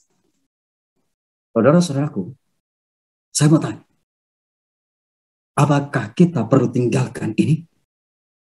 Kita perlu tinggalkan kekasih lama, saudara-saudaraku. Karena kenapa? Anda dan saya hampir melewati sungai Jordan. Dan sungai Jordan adalah lambang kecurangan roh hujan akhir. You and me will not pass the Jordan River if you don't do the health reform. Kalau Anda dan saya mau untuk melewati sungai Jordan, kecurangan roh hujan akhir, kita harus adakan reformasi kesehatan. Dan ini adalah alasan yang mendasar kenapa sampai pada akhirnya mereka bersungguh-sungguh, mereka melupakan keajaiban Tuhan. Dan pada akhirnya mereka sendiri mengatakan bahwa orang Israel, suku Enak terlalu kuat dan terlalu besar. Kita tidak sanggup untuk mengalahkan mereka. Dan umat-umat Tuhan di akhir zaman, saat datang pekabaran-pekabaran yang keras, waduh, jangan stop kabaran itu ya. Karena kenapa? Karena sesungguhnya mereka lebih membesarkan masalah daripada Tuhan. Saudara punya masalah. Ada yang mau hampir mati karena kena COVID. Ada yang bergumul oleh karena hutang banyak. Ada yang sementara dikeluarkan, dirumahkan oleh karena situasi PPKM ini, saudara-saudaraku. Tetapi ingat baik-baik. Jangan Anda melebih-lebihkan masalah ini daripada membesar-besarkan masalah ini daripada keberadaan Tuhan kita. Dan itulah sebabnya amaran saat ini adalah Anda dan saya perlu untuk bertarak. Saudara-saudaraku, kalau lihat kutipan ini, mereka melupakan Allah sama sekali dan bertindak seolah-olah mereka harus bergantung hanya kepada kekuatan sendiri. Ini adalah alasan selanjutnya. Nah sekarang, saudara-saudaraku, mari kita lihat. Ini hampir selesai kita punya pembahasan ya. Masih semangat semuanya atau stop? Masih. Saudara-saudaraku, Saya henti. Mari kita lihat saudara-saudaraku. Mari kita lihat di ayat selanjutnya saudara-saudara ya. Di ayat yang pasal yang ke-14 ayat 1 dan 2, saudara-saudaraku, di situ dia bilang begini. Lalu segenap umat itu mengeluarkan suara nyaring dan bangsa itu menangis pada malam itu bersungut-sungut. Semua orang Israel kepada Musa dan Harun dan segenap umat itu berkata kepada mereka, sekiranya kami mati di Mesir atau di pada gurun ini. Bayangkan saja, mereka lebih memutuskan untuk mati di Mesir dan lebih baik mati di padang gurun ini. Artinya apa? Mereka sama sekali kecewa dengan Tuhan. Saudara hidup di akhir zaman ini, ya, ketika datang pekabaran yang cukup keras, jangan kecewa sama Tuhan karena saudara terlalu nyaman di kota. Ya. Namun Anda dan saya harus menyoroti diri kita sendiri sebelum kita melihat apa yang dibilang dalam buku Wahyu dan Daniel. Mari kita soroti diri kita sendiri. Apakah benar-benar saya mencintai Tuhan? Lalu, saudara-saudaraku, yang terjadi bukan hanya itu saja. Mereka bukan hanya menjerit dan minta mati di Mesir atau di padang gurun. Tetapi yang lebih jahatnya lagi, saudara baca di buku Bilangan 14 ayat 3 dan 4. Bayangkan saja, di ayat 3 dan 4, buku Bilangan pasal yang ke-14. Bilangan pasal 14 ayat 3 dan 4. Mengapakah Tuhan membawa kami ke negeri ini? Supaya kami tewas oleh pedang dan istri serta anak-anak kami menjadi tawanan. Bukanlah lebih baik kami pulang ke Mesir? Dan mereka berkata seorang kepada lain. Mereka bilang begini, woi, lebih baik kita pulang ke Mesir. Bagaimana caranya? Mereka bilang begini, mari kita tunjuk pemimpin kita. Mereka sementara menolak siapa? Saudara-saudaraku, saya mau tanya, siapa pemimpin mereka waktu itu? Coba lihat di dalam kalimat terakhir di ayat yang keempat. Baiklah kita mengangkat seorang pemimpin lalu pulang ke Mesir. Saya ulangi. Di kalimat terakhir mereka bilang begini. Baiklah kita mengangkat seorang pemimpin lalu pulang ke Mesir. Saya mau tanya, siapa pemimpin mereka? Musa. Artinya mereka menolak Musa. Pertanyaan saya, siapa pemimpin Anda dan saya? Pemimpin besar Anda dan saya. Mau tahu? Hah? Saudara tidak tahu? Saudara baca buku Daniel pasal 12 ayat yang pertama. Pada waktu itu juga akan muncul Mikael pemimpin besar itu. The Great Prince. Siapa pemimpin besar Anda dan saya? Michael. Mikael itu sendiri. Pemimpin besar daripada Musa, dari orang Israel, itu adalah Musa. Makanya 144.000 mereka akan menyanyikan lagu Mikael, lagu Musa dan lagu anak domba. Karena dua-duanya adalah pemimpin besar. Pemimpin besar Anda dan saya, pemimpin orang Israel zaman perjanjian lama adalah Musa. Di perjanjian baru itu adalah, dan zaman kita, akhir zaman adalah Mikael. Adalah Yesus Kristus sendiri. Sekarang, orang Israel menolak Musa, mereka menolak pemimpin mereka. Orang Israel rohani bagaimana? Menolak Yesus. Orang Aten bilang begini, mana saya tolak Yesus? Saya tidak tolak Yesus. Saya mencintai, saya terima Yesus. Saudara tahu bagaimana cara orang Advent menolak pemimpin besar Mikael ini, Yesus? Saudara tahu bagaimana caranya? Mereka nggak bilang begini, Yesus, pergi. Kami mau pilih pemimpin baru. Orang Advent nggak bilang begitu. Tetapi saudara-saudara tahu bagaimana cara orang Advent? Saudara-saudara tahu? Saudara baca Testimony for the Church volume 1 halaman 48. Saudara tahu apa di situ dia bilang? Aku akan bangkit roh kebencian terhadap kesaksian roh nubuat. Orang Advent nanti ya sebelum datang kecurahan roh hujan akhir, sebelum Tuhan Yesus datang, orang Advent akan benci kesaksian roh nubuat. Saya mau tanya, ada di antara saudara yang mempercayai bahwa roh nubuat ini tidak perlu lagi? Tulisan Ellen G. White ini tidak perlu lagi? Saudara-saudaraku, saudara adalah calon menolak Tuhan Yesus. Saudara akan bilang, mari kita ambil pemimpin baru. Tepat sama seperti orang Israel menolak Musa, juga orang Advent. Ada begitu banyak orang Advent yang saat ini menolak roh nubuat. Satu kali, saudara-saudaraku, ada beberapa jemaat datang ke saya. Mereka bilang begini, kenapa selalu roh nubuat itu diangkat-angkat? Yang penting Alkitab. Saudara-saudaraku, saudara ini bukanlah Henok yang hanya dengar suara Tuhan mengerti. Kemudian bukanlah Simon Petrus, bukan Rasul Paulus yang baca Alkitab langsung mengerti. kita baca Alkitab tidak mengerti, 2 kali tidak mengerti, 10 kali tidak mengerti, 20 kali tidak mengerti, maka Tuhan berikan roh nubuat dan dikte Anda dan saya seperti anak TK dan anak SD. Itulah makanya saudara-saudaraku, karena menurut banyak orang Advent, kata-kata tulisan Ellen G. White itu terlalu keras. Maka saya tidak sanggup untuk mengikuti. Ini bukan masalah sanggup atau tidak sanggup. Bukan masalah mau atau tidak mau. Tapi ini masalah menerima Mikael sebagai pemimpin besar atau tidak. Mikael pemimpin besar adalah Yesus yang memberikan roh nubuat ini. Kalau saudara tolak roh nubuat, saudara menolak Mikael itu. Dan saudara-saudaraku yang kekasih dalam Tuhan, yang saya mau kasih tahu lagi, dalam buku Kemenangan Akhir, halaman 593. Setan menggunakan setiap kemungkinan untuk menghalangi manusia memperoleh pengetahuan tentang Alkitab. Mari kita lihat. Setan menggunakan setiap kemungkinan untuk menghalangi manusia dari memperoleh pengetahuan tentang Alkitab. Tidak seorang pun kecuali mereka yang membentengi pikiran mereka dengan kebenaran Alkitab akan berdiri melalui pertentangan besar yang akhir itu.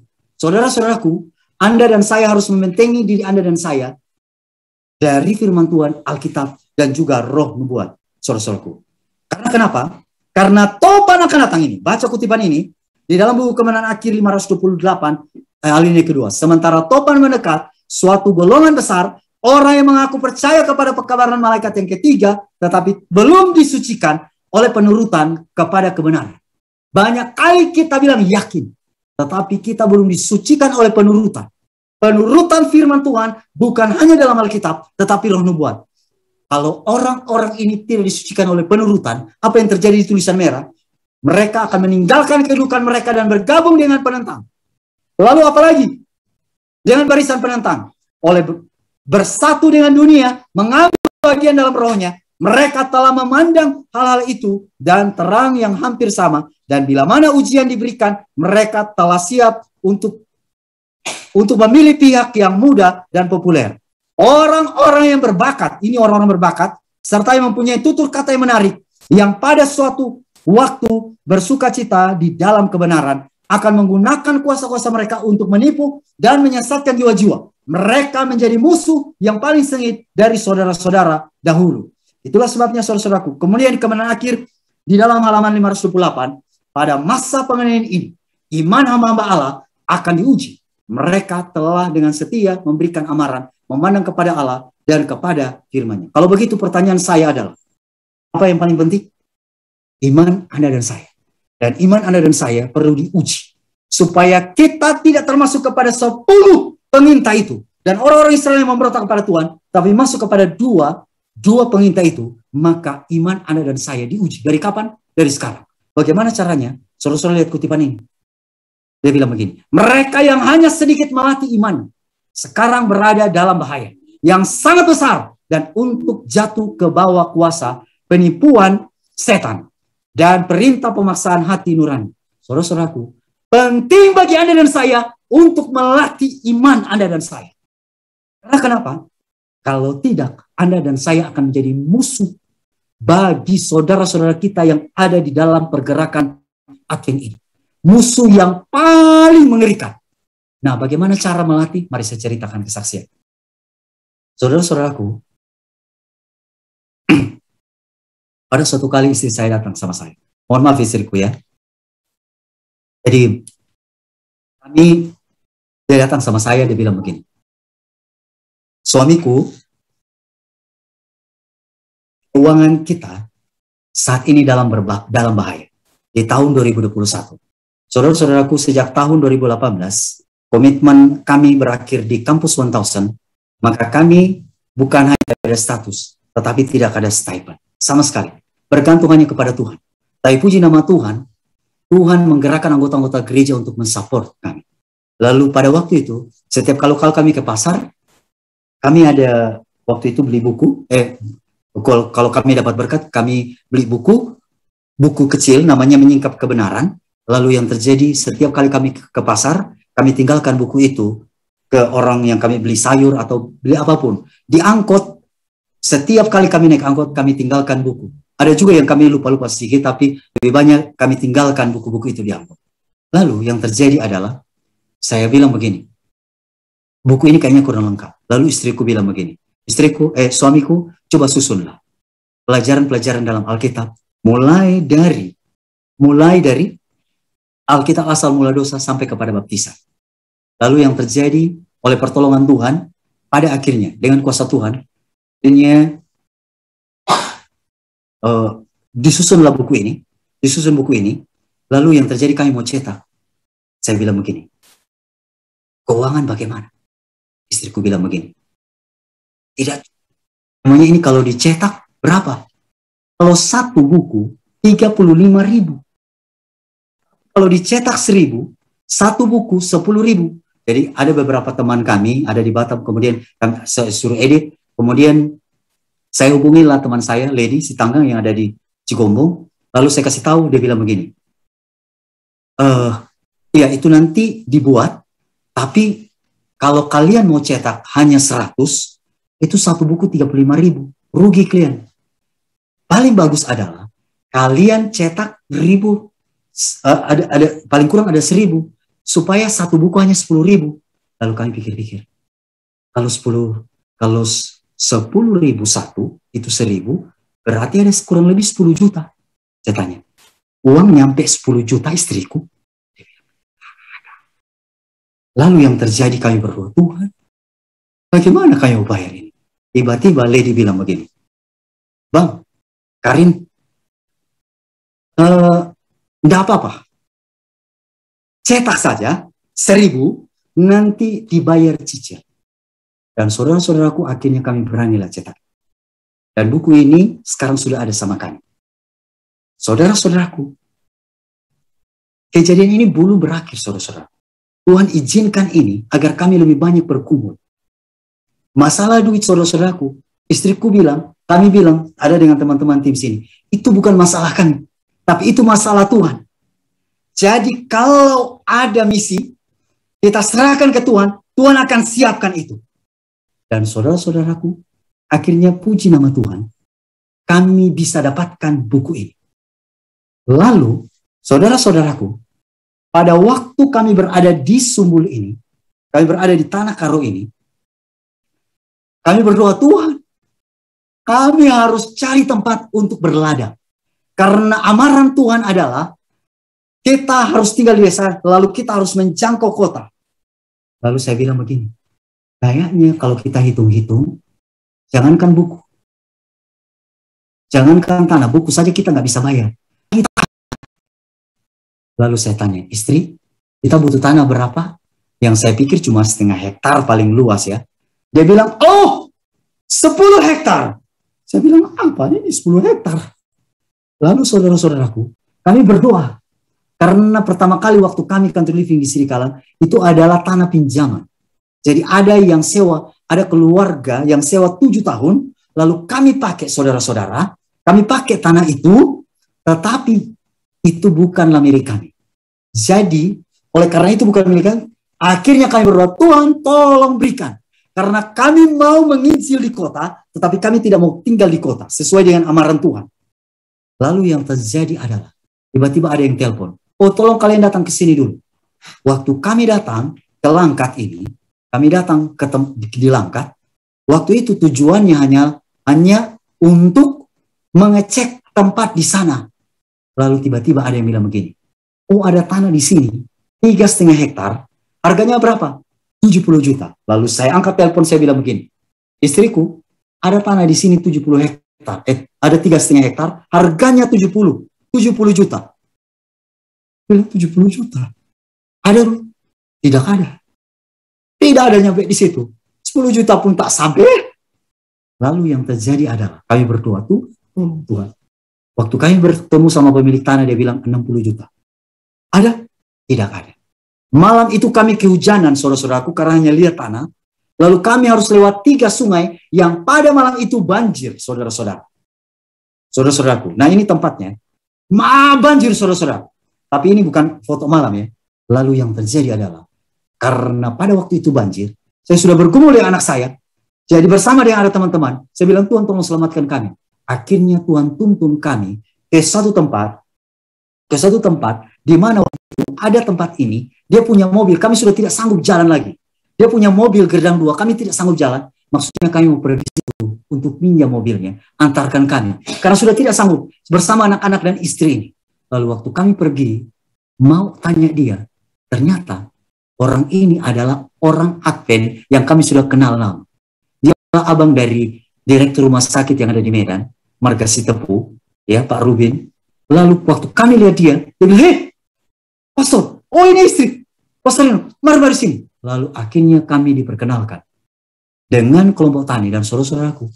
Saudara tahu, waktu diperkenalkan dengan kelompok tani, ini adalah program Jokowi sebenarnya ya, di program Jokowi. Jadi ternyata program Jokowi ini memberdayakan hutan produksi, jadi itu gratis saudara. Lalu akhirnya ditawarkan, kenapa kalian membeli tanah sana? Di sini masuk kelompok tani. Dan kelompok tani, kalau kalian masuk, maka yang terjadi adalah, ini harganya lebih murah. Dan saudara tahu kami dapat 1 hektar berapa? Hanya 250.000. Saya mau tanya, apakah hidup Anda dan saya sebagai umat Tuhan percuma di akhir zaman ini? Tidak. Cerita ini belum berakhir, saudara-saudaraku. Dan pada akhirnya, kami diberikan kepercayaan untuk mengelola. Hitungan mereka ada sekitar tanah 10 hektar. Tapi karena kami tak sanggup, jadi kami hanya ambil 8 saja. Karena saudara-saudaraku 2-nya itu diambil oleh Pak Sitepu, lalu akhirnya inilah tanahnya ya. Saudara-saudara boleh lihat ini. Ini tempat. Nah, ini tadinya hutan, saudara-saudara.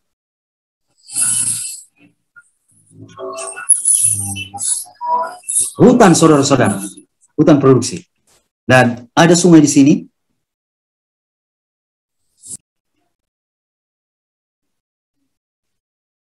Nah, ini tempatnya Pak Sitepu. Saudara kalau lihat, mau ke tempat kami itu yang anak panah warna biru itu. Saudara harus turun tanjakan aduh Bapak, lewat 3 sungai aduhai, mama. Dan saudara-saudaraku, sementara kami sudah buka lahan di sana, nah di belakang. Nah, ini lahan, tadinya hutan ya. Puji Tuhan sanggupkan kami, karena saya ingat kata-kata tadi. Kalau kita tidak melatih iman, kalau kita pikir duit dulu baru jalan, tak akan jalan-jalan, saudara. Pernah jalan, kalau kita pikir duit dulu, bukan pikir penginjilan. Tuhan katakan latih iman. Dan kami berdoa, Tuhan, tolong latih iman kami. Sanggupkan kami melewati ini. Akhirnya, kami berhasil. Tolongan Tuhan, kami buka lahan ini, saudara-saudaraku. Baik ibu-ibu, anak-anak, dan juga bapak-bapak semuanya nyangkul. Dan akhirnya sudah mulai bersih. Kami tanam ubi, ini singkong.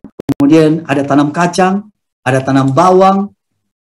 Dan bawang kami senang sekali, saudara-saudara. Senang sekali. Tetapi, perjalanan iman ini belum berakhir. Yang ini sudah mulai terlihat bersih, maka datanglah preman. Di Langkat, ini tempat terkenal dengan preman. Jadi kalau sudah dilihat bersih, maka mereka akan ganggu, sehingga orang yang kasih bersih ini akan pergi, lalu mereka jual dengan lebih mahal lagi. Harga lebih mahal lagi.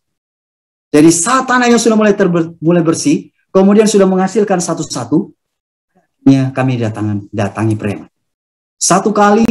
Pertama kali waktu datang, hanya istri dan ibu-ibu dan anak-anak, dan ada beberapa dan ketiga kali. Di tempat kami ini sudah mulai mencekam. Mencekam karena apa? Karena ketakutan. Jadi kalau gong anjing, sudah mulai ketakutan. Aduh, anak-anak saya sudah mulai doa serius. Preman. Mereka datang bukan tangan kosong, bawa golok. Hingga pada suatu kali, ketika preman itu datang, saya di atas. Mereka bawa golok. Dan kemudian, ada beberapa anggota gereja, di sini juga ada orangnya, di Memahagai. Jadi, saudara, dan juga ada beberapa teman-teman yang ada di atas. Kemudian mereka datang dan mereka bilang, keluar! Keluar dari sini. Kalau kalian tidak keluar, kami akan hancurkan dan kami bakar. Hari ini keluar, angkat barang-barang kalian.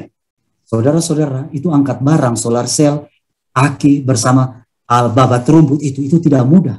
Perjalanan yang saudara lihat tadi ini kan, mengerikan.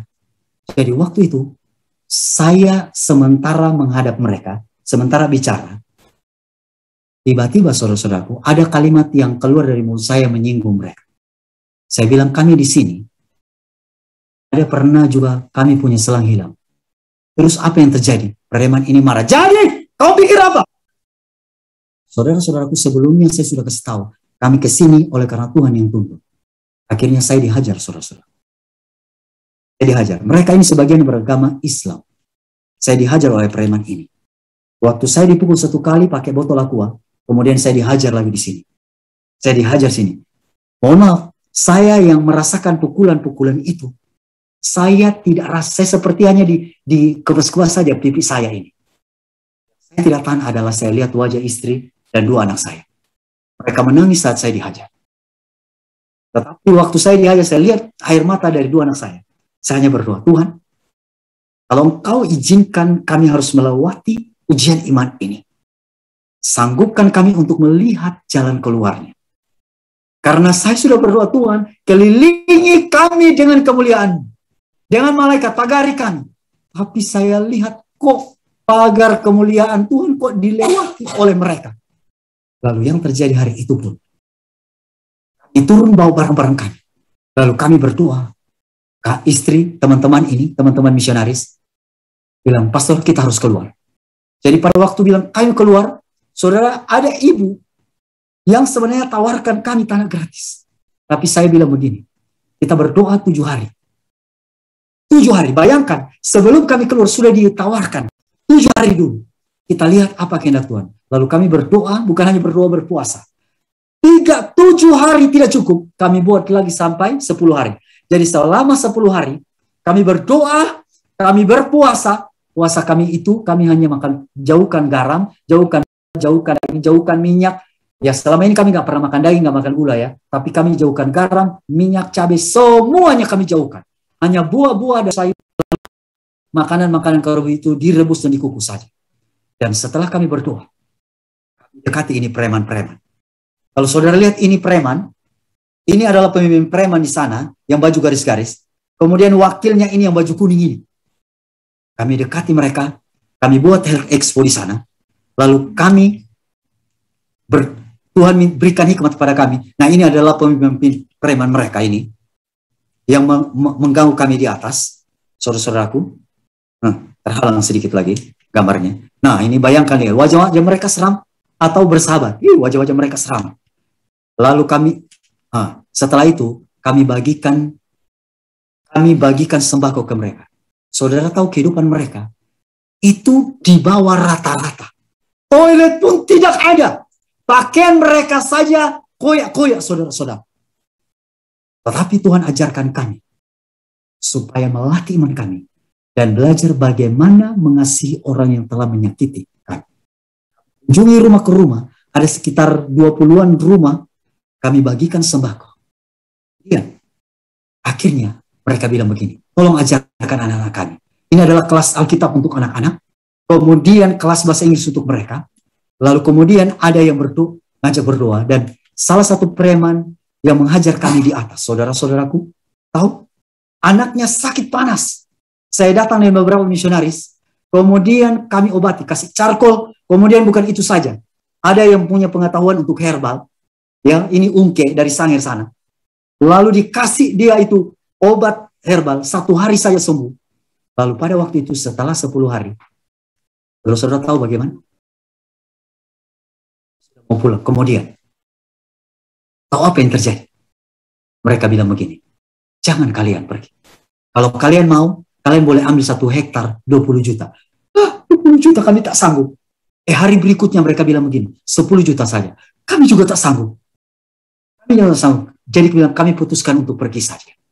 Sudah ada yang siapkan tanah. Tuhan sudah siapkan tanah untuk kami. Tiba-tiba preman ini datang sama kami. Preman. Jangan kalian pergi. Kalian tak bayar pun gak apa-apa.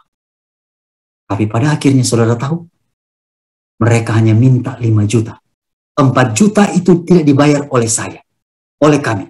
Tetapi ada keluarga yang menyumbangkan 4 juta, jadi kami hanya bayar 1 juta saja.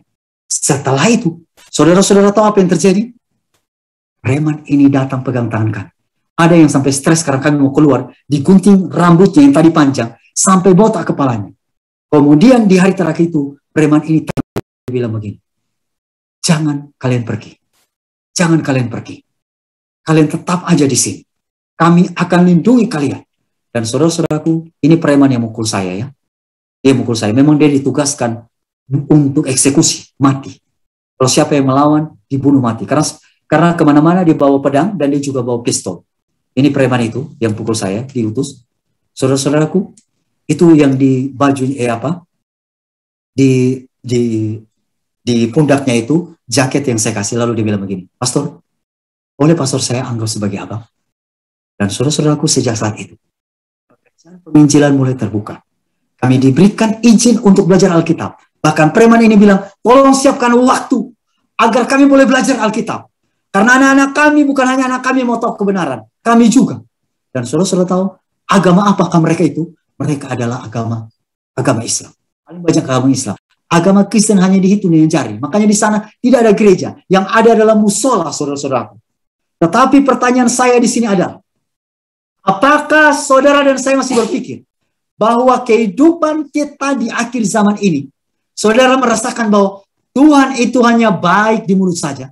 Saudara-saudaraku, Tuhan itu bukan hanya baik di mulut, tetapi sesuai dengan pengalaman. Kalau dengan itu, maka pertanyaannya adalah, apakah kehidupan Anda dan saya adalah percuma? Percuma kalau kita hanya mengandalkan duit. Percuma kalau kita hanya mengandalkan jabatan. Tidak. Kita hanya mengandalkan pendidikan. Tetapi kalau Anda mengandalkan Tuhan, tidak ada gelar, tidak ada duit, tidak ada harta pun, Anda akan melangkah. Dan dengan demikian, kita sementara melatih iman kita di akhir zaman, agar dengan demikian, kita dipersiapkan untuk melewati sungai Yordan, masuk ke tanah Kanaan. Dan saudara-saudaraku, biarlah ini akan menjadi bagian Anda dan saya. Saya bawa dalam nama Yesus. Amin. Mari kita berdoa. Terima kasih Tuhan, Engkau telah menyertai kami sepanjang kami mempelajari firman. Biarlah Engkau ajarkan kami untuk setia kepada Tuhan. Dengan demikian, kami boleh mempersiapkan diri kami bagi kedatangan Tuhan Yesus yang kedua kali. Ampuni kami orang berdosa. Dalam nama Yesus kami berdoa. Amin.